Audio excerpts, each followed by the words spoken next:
All right, howdy. So I would like to do a collision problem for you. Collisions are very important, and we don't really go through enough of them in class. Well, we didn't have class, so this is the only way I can talk to you about how I see collisions. So I'd like to look at least one collision problem. I'd want to look at this one here because it involves both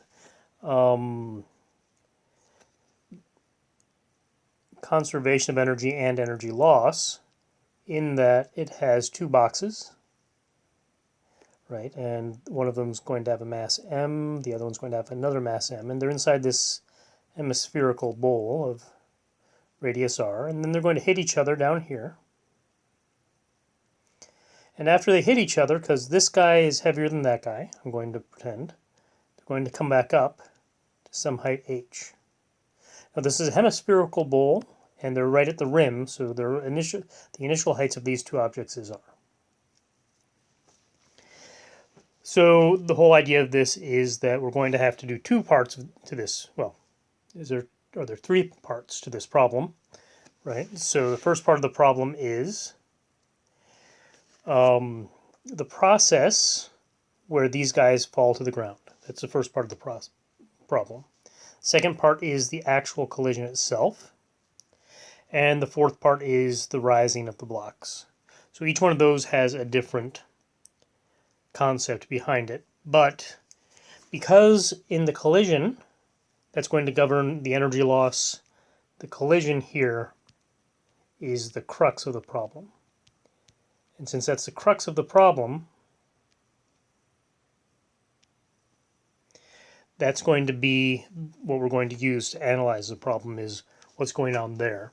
And then we'll expand out from there. Okay, so before we go on, we need to do some stuff with these things. We need to sort of categorize our information. That's the first part of problem solving. So let's start with our bowl. Not with our pipe. And not for our fiddler's 3. So let's see, what do we know about the bowl? He has a radius r. And the bowl has two boxes in it, so we'll call one box, let's be creative, call it 1. And that has an initial height of r, and it has a mass capital M. Then we'll have a second box with an equally creative name. He has an initial height that's also r, and he has a mass that is a different m, a small lowercase m. So capital M for box 1, lowercase m for box 2. Then we need to figure out what to find. We want to find basically the final height. We want to see how high this thing rises after the collision. We'll call that h. Okay, so that is basically what we need to do for this problem. All right, so we've got all that information. The concept, remember, it's at this collision point here that we want to do the analysis, right? At that collision point there, this is a collision, right? And the basic law for collisions is the conservation of momentum. So our concept is conservation of momentum.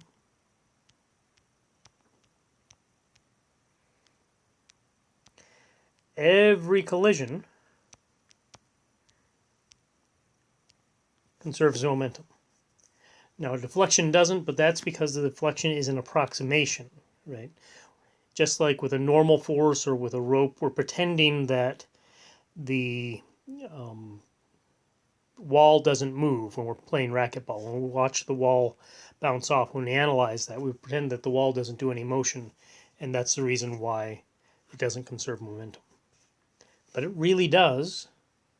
We're just ignoring the part that we don't care about.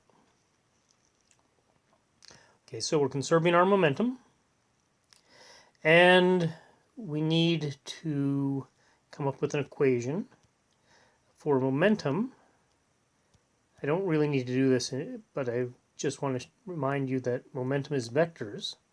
So this is actually 3 equations, right? The momenta before has to equal the sum of the momenta after. So the individual momenta from the objects inside of the system under analysis stay the same or change, but the total momenta change, stay the same. Gah. All right, I don't know what I'm thinking. All right, so the representation is basically a before and after plot. Just want a little matrix, before and after, little table, and we'll do one for mass m and one for mass little m. That's 1 and 2. That's the edge of my screen. It's not the edge of my screen, but that's the edge of the screen at which PowerPoint will let me write. Okay, so what's going on before? We've got a big mass going at some speed v, and another mass coming over this way. Actually, we know from symmetry it's also going to be v, even though they have different masses, right? Because, well, that's what the conservation of energy is going to tell us. And then after they collide, there'll be one big thing, m plus m, and it'll be going at some speed u. We'll have to figure out what that u is. So that's more or less the analysis. Just a before and after diagram showing more or less what you think is going to happen is sufficient with a conservation of momentum or a collision problem. All right, now we need to solve the problem. Okay, we need to find the final height h, which is basically the center of these two guys here. So it's this height h. So we need to find that final height h right there. We're not going to do that with conservation of momentum. We'll have to work towards conservation of momentum, so we'll have to use something else to find that there. However, what we know is that these guys are going to be going together at a speed u when they hit the bottom there. So let's see, what shall we do? One, let's start by solving with conservation of energy. So the initial energy would be the energy right at the collision, right after the collision, and the final would be up at the top here. So the initial would be all kinetic energy, 1/2 m plus m u squared. That's going to be equal to the energy here, which is going to be all potential because this is the turning point, right? This is as high as the boxes are going to go, they're going to start coming down afterwards. So that's m plus m g h. Okay, we were looking for that h. G we're allowed to assume. The m's we know, and so we're going to have to figure out what u is somehow. So what do we know about u? Well, we know that u is the speed right after the collision. That's governed, and the collision is governed by conservation of momentum. So we've already gotten to our point where we can do this. All right, so that means we're going to have to look at these two boxes. So we have a big M times, oops, what did I do? Oh, I know what I did, but it still took a second. Big M times its speed at the bottom, that's capital V. And then this is going the opposite direction. That's it, going in the negative direction. Box 2 is going in the negative direction. 1, 2. So it's going in the negative direction minus little m times, I guess that's a small v. I don't know why so many people are mowing their lawns. Let's see. Then we need to figure out what the final momentum is. Well, it's going to be the total mass of the two guys together, because now they're sliding together, times that u that we wanted. And masses we know, velocities we don't. So that tells us we have two different things we could be looking at here. All right, so which one should we get first? Well, let's get little v first. So I've got that guy done. So 3, how are we going to find that? Well, let's use conservation of energy again. So the same process that brought us up here is basically the reverse process that brought the box down from the top.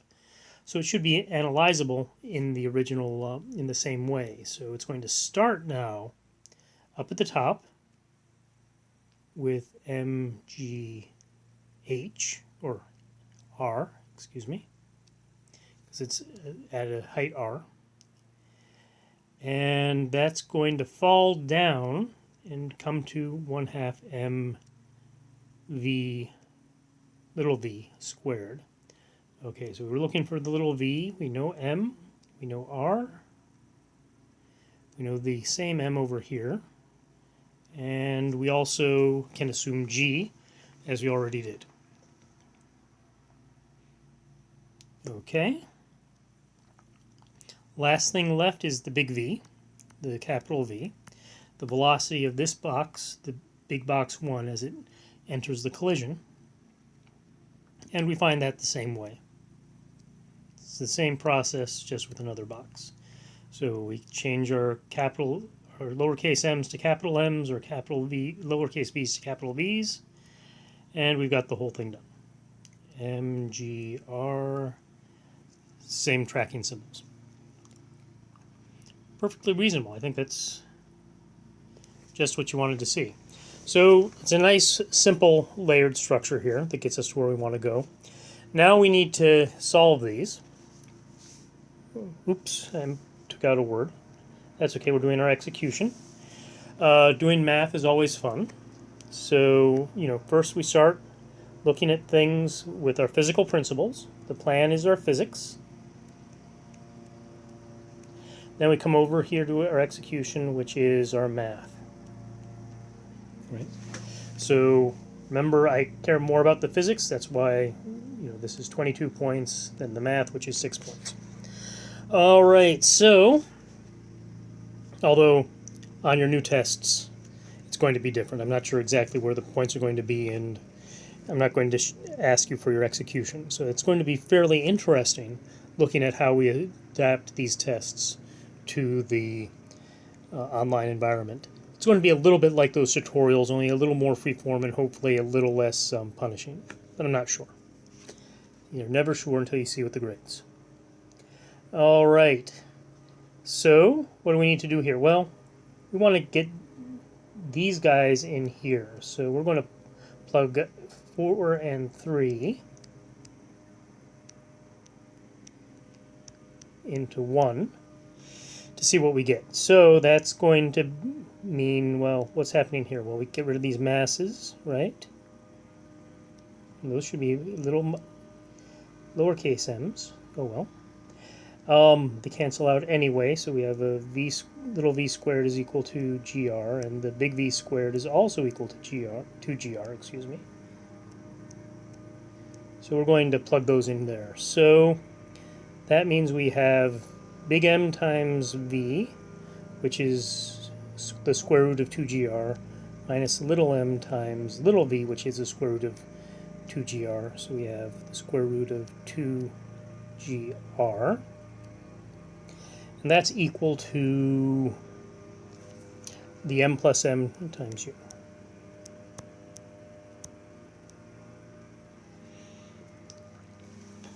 Okay. Seems pretty reasonable. And so if we were to go ahead and substitute, let's say 1 into, oh, this should have been 2, 1 into 2, then we have the same thing for u, only with h. So u squared is equal to 2g little h. So this whole thing is equal to m plus m times the square root of 2gh. Oops. Need to figure out how to not touch that button on the pen. Alright, C. Let's see. Now I'll square b.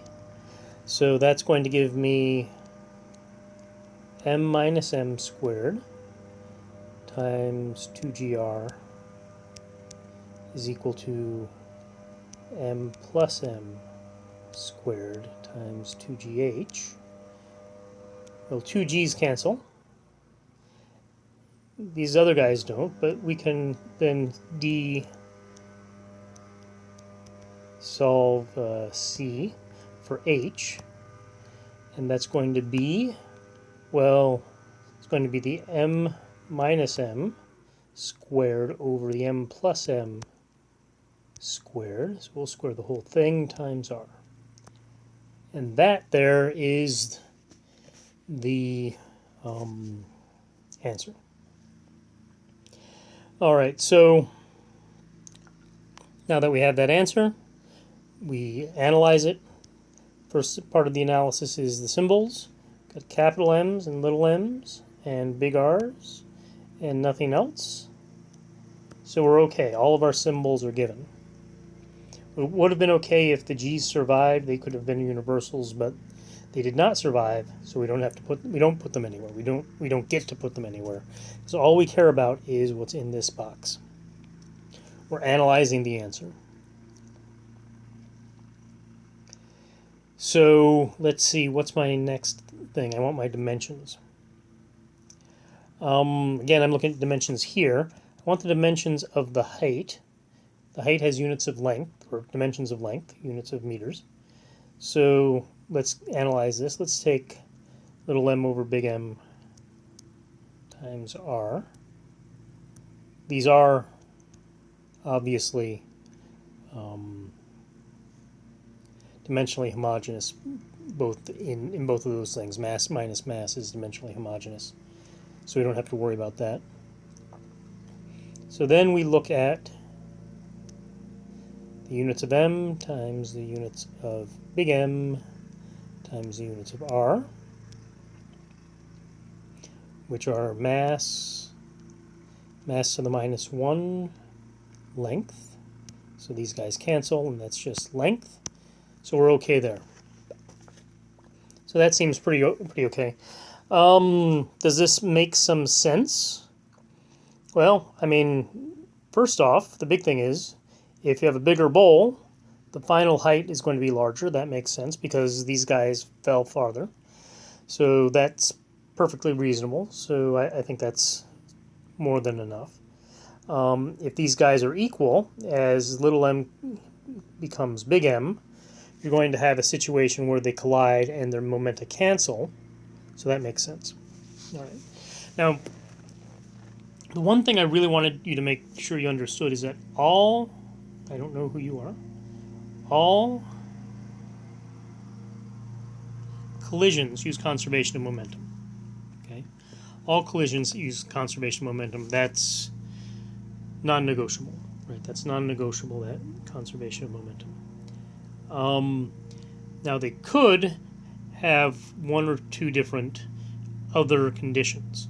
Now we like to talk about the elastic collisions where energy is conserved, and we'd like to talk about the totally inelastic, which wastes as much energy as possible. And that has the final velocities the same. That has them stopping in their own center of mass ring. Very interesting. So those two guys, if you have those conditions given, right, then that takes care of one equation that might show up. And usually that's enough. It's not technically enough, but usually that's enough for most problems in one dimension. When you go into two dimensions, you have to worry a lot more about different things. And maybe I'll put up an old video I did for something else where you find that the geometry actually gives you a lot of that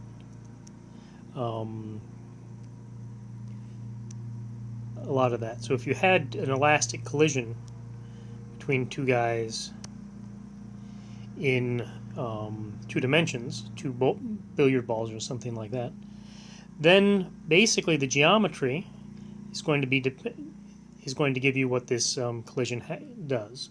It doesn't matter if it's at a funny angle. You can always transform the coordinate systems. You can always rotate the coordinate system to be in this angle. And this guy here is called your impact parameter, and that's very important. That impact parameter be in your collision theory. So if you have to deal with a lot of collisions, that impact factor shows up a lot. Only it usually shows up with collisions where the mediating force isn't this contact force like it is in all the collisions we've been talking about. It's a collision, I think I gave you some magnetic collisions, but it's a collision that comes about through electric forces or magnetic forces. And that kind of thing is called scattering, usually, because you usually have something really big in the center and something small here, and then you use that impact parameter. But it works perfectly fine if you have 2 billiard balls. And in a previous class for programming physics stuff, I'd gone through that and trying to show how you could use that to your advantage in calculating the final velocities of 2 billiard balls, when they collide. Anyways, I think this worked out pretty well. Use conservation of energy 3 times in the same way. You could have used it in a third way, so if these guys had bounced off elastically, you'd have to use conservation of energy in a third way, which you've probably seen already. I mean, in the lectures, the Walter Lewin lectures, that was definitely there. So hopefully this looks good to you. Hopefully that will help you out a little bit. And I will talk to you later. Bye now.